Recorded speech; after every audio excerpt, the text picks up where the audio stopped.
ফেসবুকের প্রেম থেকে 10 বছরের সংসার, সীমান্তের কাঁটাতার হার মেনেছিল এক ভালোবাসার কাছে। অবশেষে সেই গোছানো সংসার গিলে খেলো বৈধ নথি। 2 সন্তানের কান্নাতেও গলল না প্রশাসনের মন। দেশ সুরক্ষার নামে এক মায়ের কোল খালি করে কোন বীরত্ব দেখাচ্ছে সরকার। অনুপ্রবেশ বিরোধী অভিযানের বাহবায় বুক ফোলানো প্রশাসন কি কখনো বুঝবে না মা হারানো শিশুদের কষ্ট? যে শাসন ব্যবস্থায় শিশুর কান্নার চেয়ে কাগজের টুকরো বড়, সেখানে মানবিকতা কেবলই এক প্রহসন নয় কি? গুজরাটে চরম অমানবিক ঘটনায় জনমানসে উঠেছে এমনই সব প্রশ্ন। আইনের চোখ নাকি অন্ধ হয়, কিন্তু ভারতের শাসন ব্যবস্থার চোখ মাঝে মাঝে এতটাই তীক্ষ্ণ হয়ে ওঠে যে তাতে 10 বছরের একটা সাজানো সংসার এক পলকে ছারখার হয়ে যেতে পারে। আর এই নিদর্শনের সাক্ষী থাকলেন কাজল প্যাটেল, বাংলাদেশের কাজলি বেবো, যিনি রাষ্ট্র, সীমান্ত আর কাগজের টুকরোকে বুড়ো আঙুল দেখিয়ে ভালোবেসে চলে এসেছিলেন দেশে, ভারতে। কিন্তু ডিজিটাল আর সুরক্ষিত ভারতের কড়া নজরদারির কাছে শেষমেশ হেরে গেল মাতৃত্ব। 10 বছর আগে সম্পর্কের শুরুটা হয়েছিল ফেসবুকের একটা ফ্রেন্ড রিকোয়েস্ট থেকে। প্রথমে কথা বলা প্রেম, তারপর কাঁটাতারের সীমান্ত পেরিয়ে গুজরাটের আনন্দ জেলায় আসা বাংলাদেশের মুসলিম তরুণী কাজলি বেবো এদেশে এসে সনাতন হিন্দু রীতিনীতি মেনে হয়ে উঠলেন কাজল প্যাটেল। গুজরাটের তরুণ প্যাটেলের সঙ্গে সুখে শান্তিতে কাটিয়ে দিলেন দীর্ঘ 10টা বছর।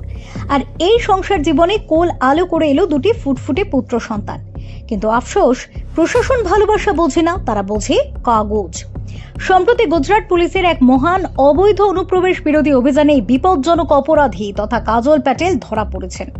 তার অপরাধ এই যে তার কাছে ভারতের শিলমোহর দেয়া কোনো বৈধ পাসপোর্ট ভিসা নেই। আর সে কারণেই 10 বছরের সংসার, স্বামীর ভালোবাসা আর 2 অবুঝ শিশুর কান্নাকে এক নিমেষে অবৈধ ঘোষণা করে কাজলকে পাঠিয়ে দেয়া হলো সরকারি নারী আশ্রয় কেন্দ্রে। না, সরকারের কঠোর নিয়ম আজ এক মায়ের স্তন্যপান করা 2 বছরের শিশুকেও মায়ের কোল থেকে ছিনিয়ে নিতে দুবার ভাবল না। এমনকি বছর 7 বড় সন্তানটিও মায়ের আকস্মিক নিখোঁজ হওয়ায় মানসিকভাবে বিপর্যস্ত। তবে প্রশাসনের এই তৎপরতাকে সত্যি বাহবা দিতে হয়, কারণ দেশের অন্য শত শত বড় বড় অপরাধ আড়ালে থেকে গেলেও 2 সন্তানের এক মাকে ধরে বাংলাদেশে ফেরত পাঠানোর ক্ষেত্রে প্রশাসন তাদের রকেট গতি বজায় রেখেছে। স্বামী তরুণ প্যাটেল বুক চাপড়ে মানবিকতার আবেদন জানাচ্ছেন সরকারকে। তার দাবি, ধর্ম পরিবর্তনের পর কাজলকে বাংলাদেশে ফেরত পাঠালে তার জীবন বিপন্ন হতে পারে, কিন্তু নিয়ম যেখানে পাথর, সেখানে মানবিকতার এই আবেদন স্রেফ অরণ্যে রোদন ছাড়া আর কিছুই নয়। আসলেই বর্তমানে ভারতের সরকার এতটাই কঠোর ও সংবেদনহীন হয়ে উঠেছে যে আইনের ধারা অক্ষুণ্ণ রাখা একটা পরিবারের বেঁচে থাকার চেয়েও অনেক বেশি জরুরি।